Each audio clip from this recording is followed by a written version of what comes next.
नमस्कार दोस्तों, आइए जानते हैं आज मध्य प्रदेश की बड़ी खबरें। आज की पहली खबर है कि अब वनाधिकार पट्टों की होगी रजिस्ट्री। मुख्यमंत्री मोहन यादव ने रविवार को नेपानगर में आयोजित विशाल जनजातीय सम्मेलन में आदिवासियों के हित में बड़ी घोषणाएं की। मुख्यमंत्री ने ऐलान किया कि अब प्रदेश में वनाधिकार पट्टों की भी रजिस्ट्री कराई जाएगी और इसमें होने वाला पूरा खर्च राज्य सरकार वहन करेगी। इस कदम से आदिवासियों को सरकारी विभागों में भूमि रिकॉर्ड से जुड़ी परेशानियों से मुक्ति मिलेगी।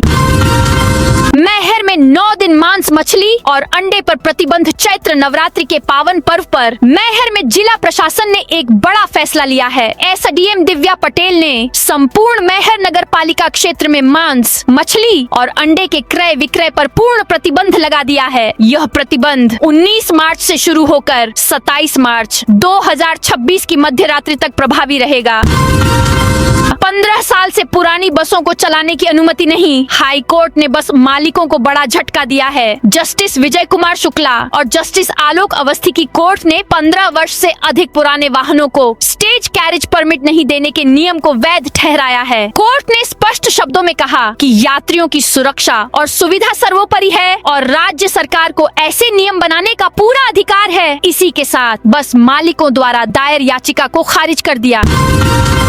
एमपी के इस शहर को मिलेगी 363 करोड़ की सौगात। मध्य प्रदेश के मुख्यमंत्री मोहन यादव 15 मार्च को बुरहानपुर जिले के नेपानगर में विभिन्न विकास कार्यों की सौगात देंगे। सीएम मोहन यादव 362 करोड़ 82 लाख रुपए के 127 विकास कार्यों का लोकार्पण और भूमि पूजन करेंगे। एमपी में आंधी बारिश का अलर्ट। मध्य प्रदेश में तेज गर्मी के बीच आंधी बारिश का अलर्ट है। रविवार को उत्तर और दक्षिणी हिस्से के 8 जिलों में बारिश हो सकती है। इनमें ग्वालियर, मुरैना, भिंड, छिंदवाड़ा, सिवनी, मंडला, डिंडोरी और बालाघाट शामिल हैं। मौसम विभाग के अनुसार 18 मार्च तक आंधी बारिश का दौर बना रहेगा, यानी इस साल मार्च में पहली बार मावठा गिरेगा। एमपी के 22 लाख पेंशनर्स को झटका। मध्य प्रदेश के करीब 22.5 लाख बुजुर्ग, विधवा और दिव्यांग पेंशनर्स के लिए दिल्ली से निराशाजनक खबर है। ग्रामीण विकास मंत्रालय ने राज्यसभा में स्पष्ट कर दिया है कि राष्ट्रीय सामाजिक सहायता कार्यक्रम के तहत दी जाने वाली पेंशन राशि में बढ़ोतरी करने का फिलहाल कोई प्रस्ताव नहीं है। केंद्र सरकार के इस फैसले का सीधा असर उन लाखों लोगों पर पड़ेगा जो महंगाई के इस दौर में आर्थिक मदद बढ़ने की उम्मीद लगाए बैठे थे। एमपी में महंगी होगी जमीन मकान की रजिस्ट्री। मध्य प्रदेश में रजिस्ट्री के लिए जमीनों के रेट तय करने के लिए बनाई जा रही कलेक्टर गाइडलाइन में इस बार भी कोई तय फॉर्मूला नहीं बनाया गया है। मनमाने रेट बढ़ाने की तैयारी चल रही है। इस बार 10 से 30% तक रेट बढ़ाने की तैयारी है। सरकार गाइडलाइन के साथ लागू किए जाने वाले उपबंधों में भी कोई बदलाव नहीं कर रही है। इससे खास तौर पर कृषि भूमि की रजिस्ट्री 1.5 गुना से ज्यादा दर पर की जा रही है।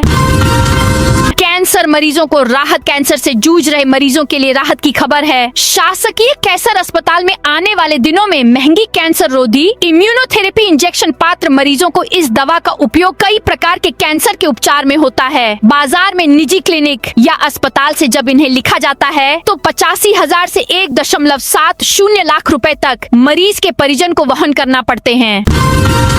सिलेंडर बुकिंग नियम फिर बदला। देश भर में बढ़ती रसोई गैस की मांग और कालाबाजारी की शिकायतों के बीच केंद्र सरकार ने बड़ा फैसला लिया है। अब ग्रामीण क्षेत्रों में नया एलपीजी सिलेंडर 45 दिनों में ही बुक हो सकेगा। पेट्रोलियम मंत्रालय के अनुसार गैस की जमाखोरी और कालाबाजारी रोकने के लिए यह अहम कदम उठाया गया है।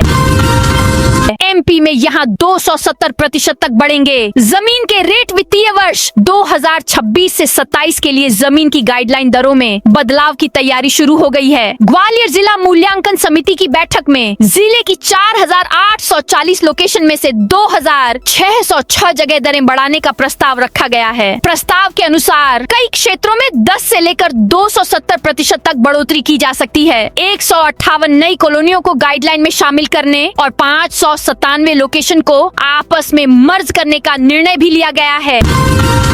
किसानों के लिए सीएम मोहन यादव का बड़ा ऐलान। मध्य प्रदेश में बीते दिन मुख्यमंत्री मोहन यादव किसान सम्मेलन में शामिल होने कटनी जिले के बरही पहुंचे। यहां क्षेत्रीय ग्रामीणों से कहा, प्रदेश सरकार किसानों को बेहतर सुविधा देने के लिए बिजली व्यवस्था में बड़ा बदलाव कर रही है और अब किसानों को दिन में बिजली उपलब्ध कराई जाएगी, जिससे उन्हें रात में खेतों में जाने की परेशानी नहीं उठानी पड़ेगी। मुख्यमंत्री ने कहा कि पहले किसानों को सिंचाई के लिए रात में बिजली मिलती थी, जिससे उन्हें कई प्रकार की कठिनाइयों का सामना करना पड़ता था।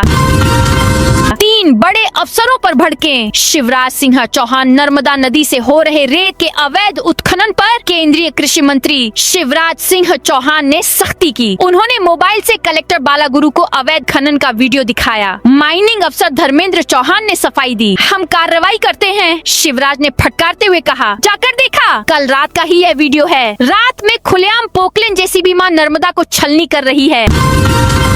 केंद्र ने खोली IAS अफसरों की संपत्ति फाइल। प्रदेश में बीते 2 सालों में चर्चाओं में रहे कई IAS इस बार फिर सुर्खियों में हैं। वजह इनकी अचल संपत्ति है। बता दें, केंद्रीय कार्मिक विभाग ने शुक्रवार को IAS अफसरों की संपत्तियों का ब्यौरा सार्वजनिक किया था। CS और ACS अफसरों के बाद पत्रिका की पड़ताल में कुछ चर्चित IAS अफसरों की संपत्ति पेश की जा रही है। इनमें तीसरी शादी के बाद सुर्खियों में आने वाले अवि प्रसाद और उनकी पत्नी अंकिता ठाकरे के भी नाम शामिल हैं।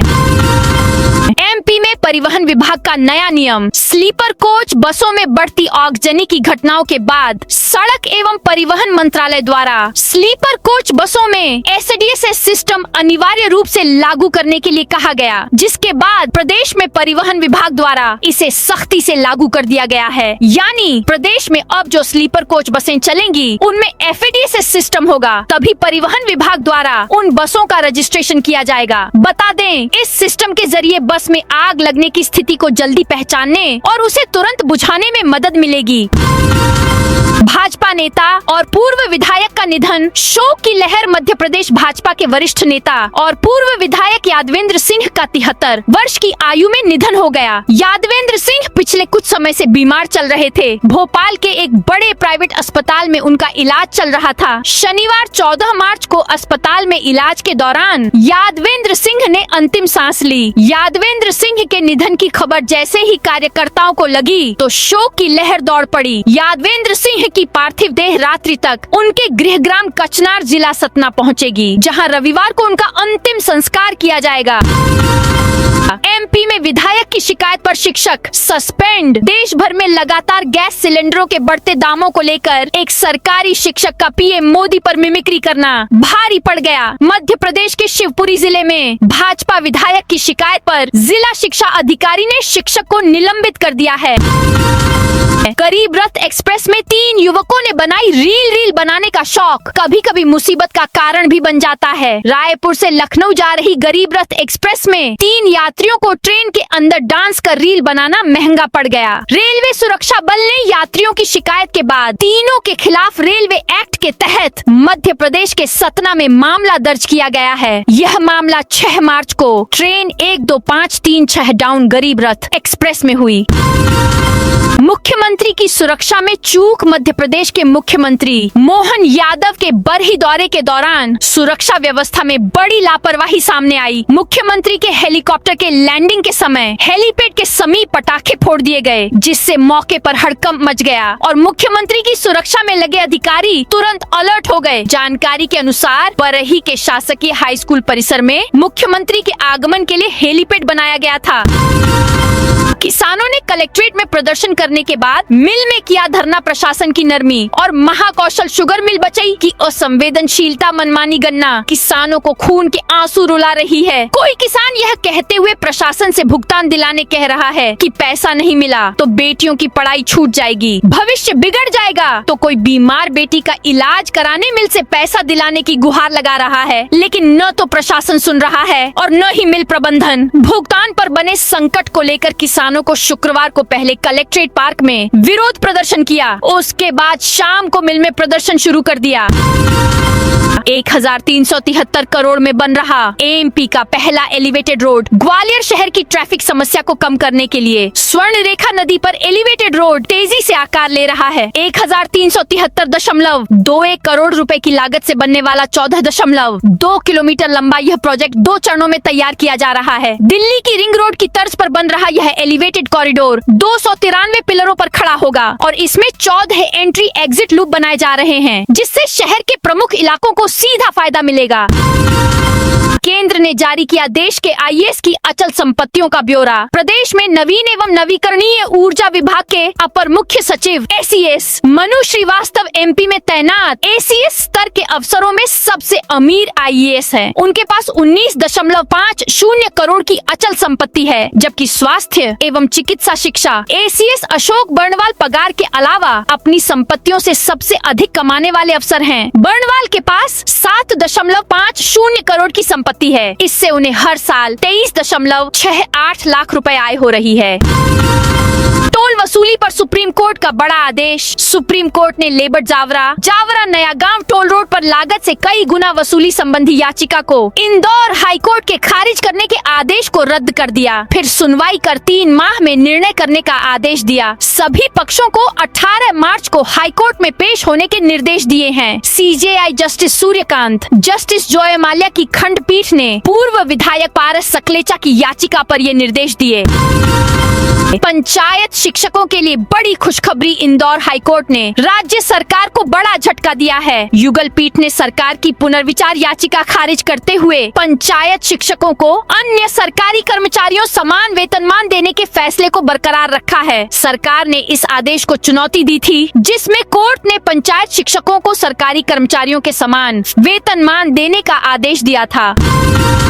टीईटी की अनिवार्यता को लेकर कर्मचारी संघ ने कलेक्टर को सौंपा ज्ञापन। मध्य प्रदेश के लगभग 3 लाख शिक्षकों के भविष्य पर मंडरा रहे पात्रता परीक्षा के खतरे को लेकर विरोध तेज हो गए हैं। शुक्रवार को राजधानी भोपाल में मध्य प्रदेश राज्य कर्मचारी संघ ने जिला कलेक्टर को मुख्यमंत्री के नाम ज्ञापन सौंपा। इस ज्ञापन के जरिए मध्य प्रदेश राज्य कर्मचारी संघ ने लोक शिक्षण संचालनालय के उस आदेश पर रोक लगाने की मांग की है, जिसमें 25 से 30 वर्षों से सेवा दे रहे शिक्षकों के लिए भी पात्रता परीक्षा अनिवार्य करने का उल्लेख है। एमपी में जूनियर डॉक्टर्स को बड़ी सौगात। मध्य प्रदेश में जूनियर डॉक्टर्स की हड़ताल ने आखिरकार अपना असर दिखा दिया। राज्य सरकार ने उनके स्टाइपेंड में बढ़ोतरी का ऐलान कर दिया है। उप मुख्यमंत्री राजेंद्र शुक्ल के निर्देश पर चिकित्सा शिक्षा विभाग ने स्टाइपेंड में वृद्धि संबंधी आदेश जारी कर दिए गए। यह आदेश 1 अप्रैल 2025 से प्रभावी होंगे। प्रदेश के मेडिकल कॉलेजों में कार्यरत जूनियर डॉक्टरों के स्टाइपेंड में उपभोक्ता मूल्य सूचकांक 2.94 के आधार पर वृद्धि की गई है। फाइनेंशियल गड़बड़ियों को लेकर भोपाल निगम सेंट्रल वर्कशॉप में छापा। भोपाल नगर निगम में रविवार सुबह 9 बजे लोकायुक्त की टीम ने सेंट्रल वर्कशॉप माता मंदिर के करीब स्थित नगर निगम के ऑफिस में छापा मारा। टीम की छापामार कार्रवाई अभी भी जारी है। देवास सांसद सोलंकी ने महिलाओं को केरला स्टोरी 2 दिखाई। देवास में सांसद महेंद्र सिंह सोलंकी ने रविवार को सिनेमा हॉल में केरला स्टोरी 2 फिल्म देखी। उन्होंने महिलाओं को भी यह फिल्म दिखाई। इस अवसर पर सांसद सोलंकी ने कहा कि समाज की बहनों और बेटियों को ऐसी फिल्में देखनी चाहिए ताकि वे जागरूक रहें और किसी भी षड्यंत्र से खुद को सुरक्षित रख सकें। श्रद्धालुओं की सुविधा के लिए रेलवे का निर्णय। नवरात्रि मेले के दौरान मैहर स्थित माता शारदा मंदिर में दर्शन के लिए जाने वाले श्रद्धालुओं की सुविधा को देखते हुए रेल प्रशासन ने विशेष व्यवस्था की है। भोपाल मंडल से गुजरने वाली 14 जोड़ी एक्सप्रेस ट्रेनों को मैहर स्टेशन पर 5 मिनट का अस्थायी ठहराव दिया गया है। यह व्यवस्था 19 मार्च 2026 से 1 अप्रैल 2026 तक लागू रहेगी। इंदौर मेट्रो के सीएमआरएस का फाइनल निरीक्षण शुरू। इंदौर मेट्रो के रेडिसन चौराहे तक विस्तार के लिए आज से सीएमआरएस की टीम ने अपना निरीक्षण शुरू कर दिया है। सीएमआरएस की टीम ने निरीक्षण की शुरुआत सुपर कॉरिडोर स्टेशन नंबर 2 से की है। 4 दिन तक यह निरीक्षण की प्रक्रिया चलेगी। सीएमआरएस द्वारा ओके रिपोर्ट देने के बाद ही प्रबंधन रेडिसन तक यात्रियों को बैठाकर मेट्रो का संचालन शुरू कर सकेगा। बता दें कि सुपर कॉरिडोर से रेडिसन चौराहे के बीच 11.5 1.5 किलोमीटर हिस्से में मार्च माह के अंत तक मेट्रो का कमर्शियल रन होना है।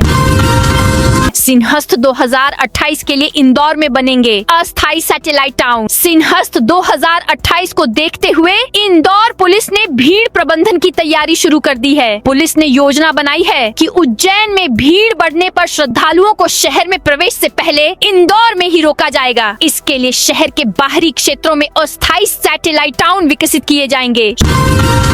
शॉर्ट सर्किट से 7 बीघा गेहूं की फसल खाकधार जिले के नालछा क्षेत्र में शनिवार शाम बिजली के खंभे में शॉर्ट सर्किट होने से खेतों में आग लग गई, जिससे 7 बीघा गेहूं की खड़ी फसल जलकर राख हो गई और 2 किसानों को लाखों रुपए का नुकसान हुआ है। जिसके बाद पटवारी ने मौके पर पहुंचकर नुकसान का सर्वे किया है। अवैध चारा भूसा परिवहन पर प्रशासन सख्त। 4 ट्रक जब्त। मंदसौर जिले में पशुओं के लिए चारे की पर्याप्त उपलब्धता बनाए रखने के उद्देश्य से प्रशासन द्वारा चारा एवं भूसे के अवैध परिवहन पर सख्ती बरती जा रही है। इसी क्रम में शनिवार शाम प्रशासन ने कार्रवाई करते हुए 4 ट्रकों को जब्त किया है। ये ट्रक पशु चारा एवं भूसे से ओवरलोड होकर जिले की सीमा से बाहर अन्य उपयोग के लिए ले जाए जा रहे थे। हरदा में 16 दिन में लगे 550 HPV टीके। हरदा जिले में 28 फरवरी से शुरू हुए राष्ट्रीय HPV टीकाकरण अभियान की रफ्तार बहुत धीमी है और 16 दिनों में 6,715 के लक्ष्य के मुकाबले केवल 550 बालिकाओं को ही टीके लग पाए हैं। परीक्षा का समय, रमजान, तेज गर्मी और सोशल मीडिया पर सर्वाइकल कैंसर वैक्सीन को लेकर फैल रही भ्रामक पोस्ट के कारण यह अभियान प्रभावित हो रहा है, जिसे लेकर वर्तमान में स्वास्थ्य विभाग लगातार लोगों को जागरूक करने का प्रयास कर रहा है। सीएम के हरदा दौरे के दिन कांग्रेस का आंदोलन। हरदा के जिला कांग्रेस कार्यालय में शनिवार शाम किसान अधिकार आंदोलन की रूपरेखा तय करने के लिए एक महत्वपूर्ण बैठक आयोजित की गई। 18 मार्च को मुख्यमंत्री के हरदा दौरे के दिन कांग्रेस चना, मक्का और गेहूं की MSP पर उचित खरीदी सुनिश्चित करवाने के लिए यह आंदोलन करेगी, जिसके लिए ब्लॉक अध्यक्षों को जिम्मेदारियां सौंप दी गई हैं। उमरिया के बांधवगढ़ टाइगर रिजर्व के जंगल में आग। उमरिया में बाघों के लिए विश्व प्रसिद्ध बांधवगढ़ टाइगर रिजर्व में गर्मी की शुरुआत के साथ ही आग लगने की घटनाएं सामने आ रही हैं। शनिवार रात मानपुर बफर परिक्षेत्र के बिजोरी बीट अंतर्गत डोगरा टोला पहाड़िया क्षेत्र में अचानक आग लग गई। लगभग 1 घंटे की मशक्कत के बाद आग पर काबू पा लिया गया। रीवा के SDM ऑफिस में शराबखोरी का मामला। रीवा के SDM हुजूर कार्यालय में रात के समय शराब पीने वाले 2 कर्मचारियों पर प्रशासन ने कार्रवाई शुरू कर दी है। SDM डॉक्टर अनुराग तिवारी ने सहायक वर्ग 3 के कर्मचारी दिलीप पाल और धर्मेंद्र पटेल को कारण बताओ नोटिस जारी कर 24 घंटे में जवाब मांगा है। इसके साथ ही मामले की जाँच के लिए 3 सदस्यीय समिति भी गठित कर दी गयी है। मैहर में 10 दिन बाद फिर शुरू हुई रोपवे सेवा। मैहर में मां शारदा देवी मंदिर की रोपवे सेवा 10 दिन के रखरखाव के बाद रविवार को फिर से शुरू हो गई है। चैत्र नवरात्रि मेले से पहले सुरक्षा सुनिश्चित करने के लिए यह सेवा 5 मार्च से 14 मार्च तक बंद रखी गई थी। खनिज विभाग ने 3 बिना नंबर वाहन जब्त किए। सीधी जिले में अवैध खनिज परिवहन के खिलाफ खनिज विभाग ने बड़ी कार्रवाई की है। शनिवार शाम 7 बजे से रात 10 बजे के बीच जिले के अलग अलग क्षेत्रों में चलाए गए अभियान में 3 बिना नंबर वाहनों से अवैध रेत जब्त की गई। यह कार्रवाई कलेक्टर स्वरोचिष सोमवंशी और पुलिस अधीक्षक संतोष कोरी के निर्देशन में की गई। 20 मार्च से शुरू होगा state of the art centre राजधानी के कैलाश नाथ काटजू अस्पताल में। और 20 मार्च से महिलाओं को नीड और संतानता, इनफर्टिलिटी, PCOS, सर्वाइकल कैंसर, मोटापा, मेनोपॉज और अनियमित मासिक धर्म जैसी समस्याओं का इलाज मिलेगा। अस्पताल में स्थापित state of the art centre for preventive gynaecology and infertility में ओपन सभी स्वास्थ्य सेवाओं का एक ही जगह इलाज होगा। सिंहस्थ 2028 के लिए इंदौर पुलिस की तैयारी शुरू। सिंहस्थ 2028 को लेकर इंदौर पुलिस की तैयारी शुरू कर दी है। पुलिस का सबसे ज्यादा फोकस भीड़ प्रबंधन पर जा रहा है। मुख्यमंत्री मोहन यादव से हुई चर्चा के बाद सैटेलाइट टाउन बनाने का फैसला लिया गया है, ताकि उज्जैन में श्रद्धालुओं की भीड़ बढ़ने पर व्यवस्था गड़बड़ा न सके। बाहरी क्षेत्र में स्थानों का चयन भी कर लिया है। मध्य प्रदेश के नगरीय क्षेत्रों में वन विभाग से परमिशन लेकर ही लोग पकड़ पाएंगे। सांप, मध्य प्रदेश के नगरीय क्षेत्रों में अब वन विभाग से अनुमति प्राप्त व्यक्ति ही सांप पकड़ पाएंगे। इसके लिए संबंधित वन मंडल के डीएफओ अनुमति देंगे। संबंधित व्यक्ति को सर्प विशेषज्ञ होने का प्रमाण पत्र दिया जाएगा। यह पूरी व्यवस्था सर्पा योजना के तहत की जाएगी। दक्षिण भारत के कई राज्यों में ऐसी योजना चल रही है। भोपाल में हिस्ट्री शीटर बदमाश के घर ताबड़तोड़ फायरिंग अशोका गार्डन क्षेत्र में शनिवार तड़के एक बार फिर गैंगवार की घटना ने शहर में सनसनी फैला दी। कुख्यात बदमाश लल्लू रईस के घर पर बदमाशों ने ताबड़तोड़ फायरिंग कर दी। इस हमले में लल्लू रईस का बेटा इमरान घायल हो गया, जिसके पैर में गोली लगी है। हमलावरों ने घायल इमरान का पीछा करते हुए हमीदिया अस्पताल परिसर में भी फायरिंग की, जिससे वहां अफरा तफरी का माहौल बन गया। ऑपरेटर के 770 पदों पर निकली बम्पर भर्ती मध्य प्रदेश में। सरकारी नौकरी की तलाश कर रहे युवाओं के लिए एक अच्छी खबर है। Madhya Pradesh land records management society MPLRS ने डाटा एंट्री ऑपरेटर के 770 रिक्त पदों को भरने के लिए आवेदन आमंत्रित किए हैं। योग्य उम्मीदवार आधिकारिक पोर्टल के माध्यम से अपनी दावेदारी पेश कर सकते हैं। MP के 12 कलेक्टरों के पास जीरो अचल संपत्ति प्रदेश के IAS अधिकारियों ने अपनी संपत्ति का ब्यौरा भारत सरकार को सौंप दिया है। अधिकतर अधिकारियों ने आवास, भूखंड या कृषि भूमि की जानकारी दी है, लेकिन 12 कलेक्टर ऐसे भी हैं जिनके पास कोई अचल संपत्ति नहीं है। नर्मदापुरम की कलेक्टर सोनिया मीना की संपत्ति प्लाट का मूल्य 4.5 लाख रुपए से घटकर 1 लाख रुपए रह गया है। भोपाल नगर निगम घोटाला। नगर निगम में फर्जी बिलों के जरिए करोड़ों रुपए के भुगतान के मामले में लोकायुक्त की कार्रवाई के बीच वित्त और लेखा शाखा के अपर आयुक्त गुणवंत सेवतकर को शाखा से हटा दिया है। वहीं अपर आयुक्त मुकेश शर्मा को वित्त एवं लेखा शाखा की जिम्मेदारी सौंपी गई है। यह फेरबदल उस समय हुआ है जब नगर निगम का बजट पेश होने में करीब 10 दिन शेष हैं। नगर निगम का वार्षिक बजट 23 से 26 मार्च के बीच पेश होना है। बजट का ड्राफ्ट तैयार करने की अंतिम तिथि 16 मार्च तय की गई है। MP के बैतूल में फर्जी जेल अधिकारी बनकर ट्रेनों में ठगी करने वाला शातिर गिरफ्तार। ट्रेनों में यात्रियों को नौकरी दिलाने का झांसा देने वाले एक शातिर को GRP ने गिरफ्तार किया है। आरोपित खुद को भोपाल केंद्रीय जेल का अधिकारी बताकर बेरोजगार युवक युवतियों को जेल प्रहरी की नौकरी दिलाने का लालच देता था और उनसे पैसे ऐंठता था। तो दोस्तों, ये थी आज मध्य प्रदेश की बड़ी खबरें। आप इस वीडियो को कौन से जिले से देख रहे हैं, उस जिले का नाम जरूर बताइए।